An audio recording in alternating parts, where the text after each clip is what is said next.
Halo, sahabat pelayanan darah. Bertemu lagi dengan saya, si Bloody.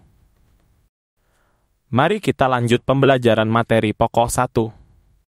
Submateri pokok 3. Pada materi ini, kita mempelajari tentang identifikasi kesesuaian identitas pendonor dengan formulir pendonor.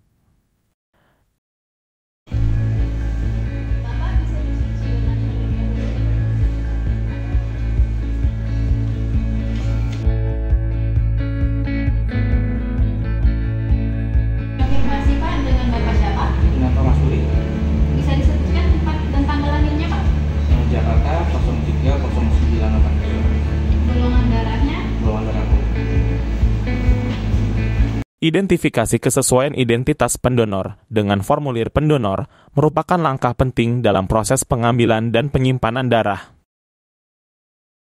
Langkah ini bertujuan untuk memastikan bahwa data yang tercatat pada formulir pendonor sesuai dengan identitas yang dimiliki oleh pendonor secara aktual.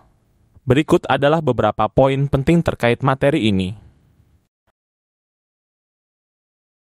Validasi identitas pendonor.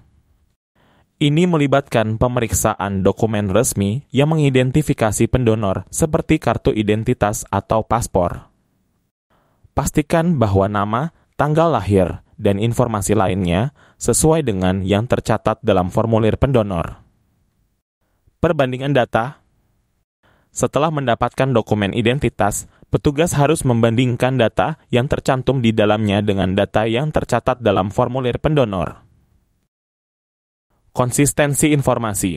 Selain memeriksa kesesuaian data, pastikan juga konsistensi informasi antara dokumen identitas dan formulir pendonor. Misalnya, pastikan bahwa tanggal lahir dan jenis kelamin yang tercatat sama di kedua dokumen. Verifikasi tanda tangan. Sebagian besar formulir pendonor memerlukan tanda tangan pendonor sebagai persetujuan atas pengambilan darah. Komunikasi dengan pendonor. Selama proses identifikasi, jangan ragu untuk berkomunikasi dengan pendonor jika terdapat ketidakcocokan atau ketidakjelasan dalam data yang diberikan. Pastikan pendonor memahami pentingnya kesesuaian identitas dalam menjaga keamanan dan keberlangsungan proses donor darah.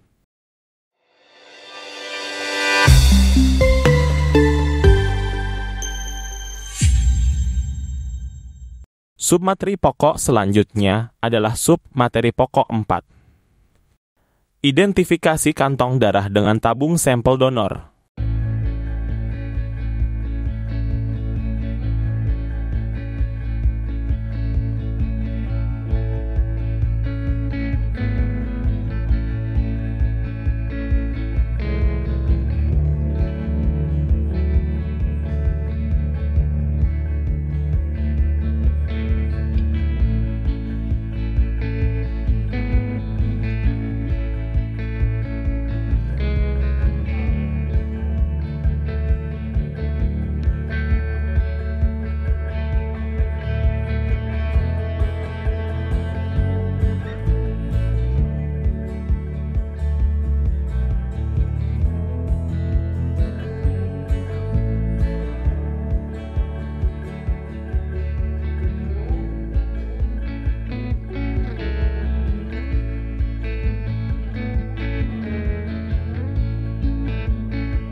Setiap petugas pengambil darah pendonor harus mampu mengidentifikasi kantong darah.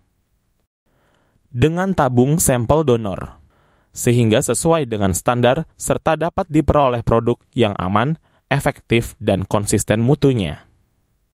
Validasi label kantong darah. Petugas harus melakukan validasi terhadap label kantong darah. Pastikan bahwa informasi yang tercantum seperti jenis darah, identitas pendonor, tanggal kadaluarsa, dan nomor lot sesuai dengan yang tercatat dalam sistem. Perbandingan dengan tabung sampel donor. Tabung sampel donor adalah wadah yang berisi sampel darah yang diambil dari pendonor. Petugas harus memastikan bahwa informasi yang tercantum pada tabung sampel donor sesuai dengan label kantong darah yang akan digunakan. Periksa kesesuaian identitas pendonor, nomor lot, dan jenis darah antara kantong dan tabung sampel. Verifikasi tanggal pengambilan sampel. Selain memeriksa identitas dan informasi lainnya, pastikan juga untuk memeriksa tanggal pengambilan sampel darah. Sampel darah yang sudah terlalu lama dapat mengalami degradasi atau tidak sesuai lagi untuk penggunaan transfusi. Pastikan bahwa sampel darah masih dalam kondisi yang baik dan sesuai standar. Baik sahabat pelayanan darah, kita telah selesai membahas materi pokok 1 dalam modul pengambilan darah pendonor metode konvensional. Mari kita lanjut ke materi pokok selanjutnya. Tapi sebelumnya, mari kita ikuti kuis materi pokok 1. Semangat! Sampai jumpa di materi pokok berikutnya.